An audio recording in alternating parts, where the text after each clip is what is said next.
Let me start by saying the experience of people south of the Fraser of this issue is it's like a slow motion terror attack. People are afraid to leave their homes.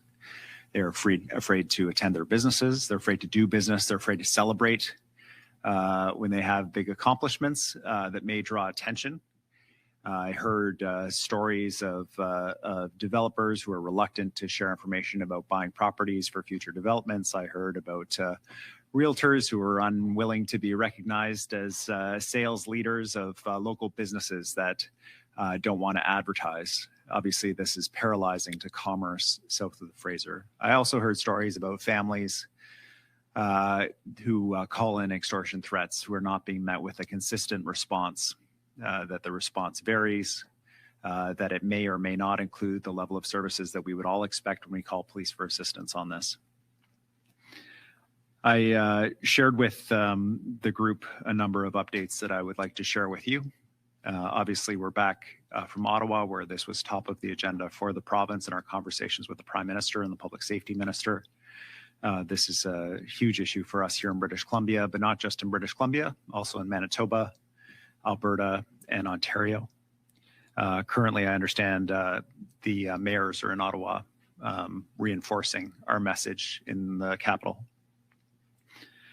While I was in Ottawa, I had the opportunity to meet with Mike Duhaime, the head of the RCMP in Canada, and shared my concerns with him about what we're seeing in the community. And he shared back with me what his plans were. In particular, that he was having a meeting this week with the Surrey Police Service and with the head of the task force to ensure that there's unified communication and a consistent, not just messaging, but response to the community from both local police and the task force. I have been very concerned about inconsistent communications between the task force and the Surrey Police Service to the community. These inconsistent communications result in the community feeling that everybody's not on the same page, that they're not all working together, that they're not coordinated on the number one issue in their lives. That is not acceptable. So I fully support the Commissioner's work to get everybody on the same page in British Columbia. It is absolutely vital. To that end, I also had a meeting with the Mayor of Surrey to discuss the future of the Surrey Police Service and how we work together more closely to ensure that Surrey Police Service is responsive to community needs. We have reached an agreement that the province will allow, and we have allowed, our police board appointments to lapse, leaving vacancies on the board, and that the vacancies will only be filled by candidates of mutual agreement between the Mayor's office and the provincial government through our Public Safety Minister. The goal here is to deliver what local policing is meant to be for the people of Surrey. Police board that is reflective of the community and directs policy along the lines of community priorities. I'm grateful for the opportunity to move into this mode of operation with the City of Surrey and the Mayor, and hope that it will be able to close some of the gaps that the community feels exist between policy for Surrey Police Service and what their wishes are for how the police service operates in their community, particularly around extortion. There will be a meeting of police leadership across Canada, including local police services here in British Columbia, Ontario, Manitoba, and Ontario, chiefs from those services, as well as senior leadership from the RCMP, to identify gaps, whether in communications, information sharing, or resources on this national issue that will take place within the next 2 weeks. We will provide all the support necessary, both in terms of that meeting, but in terms of any issues that are identified where the province can contribute supports to make sure that we're delivering the kind of service that people expect. The benefit of a national front on this is that we are able to identify similarities, similar suspects, ways of operating, and police can share tactics that are working in different jurisdictions. Making sure those lines of communication are open is critically important.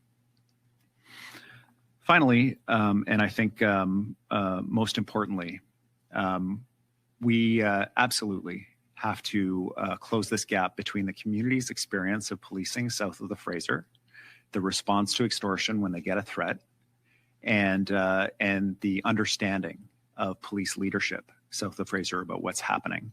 Because there is a gap. When I meet with police leadership, they assure me that they are on top of this, that people are receiving the best possible response, that there are no additional resources that are needed. But when I meet with community leadership, they say that that is not their experience, that people call in extortion threats and they don't get a response. They call in multiple times, people don't attend, that when there is a response, it's inconsistent between people in the community, the level of service and support and safety planning that they get. Now, it's impossible for me to be able to be on the ground to verify those things, but it is not impossible for community leadership to be able to work with police to close that gap. And so as a result, we will be appointing a community advisory group to work with the task force.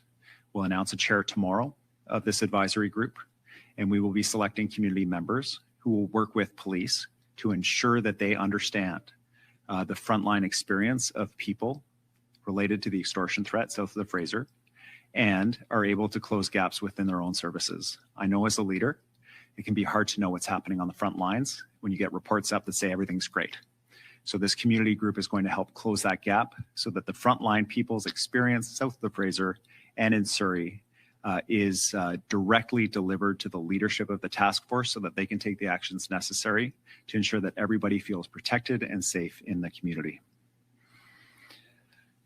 In closing, I would like to encourage my federal counterparts in the Senate and in the federal Parliament to expedite the votes for approval of bills C-12 and C-14. These are a package of legal amendments to the Criminal Code and the Immigration Refugee Protection Act that close loopholes, that will directly result in improved outcomes in terms of arrests related to extortion, south of the Fraser and across the country. We cannot wait any longer. These are essential tools that police need now. They reflect the understanding of Canadians of what should happen when someone is arrested for these serious crimes that cut at the very heart of community. And the delay, while I understand as an elected representative, is about making the laws as good as possible, and I don't fault anyone for doing that important job, whether in the Senate or in the Parliament. The delay can't be tolerated anymore. There is always the opportunity to go back and make these better later on, but for now we need them passed, and we need those tools available for police right away.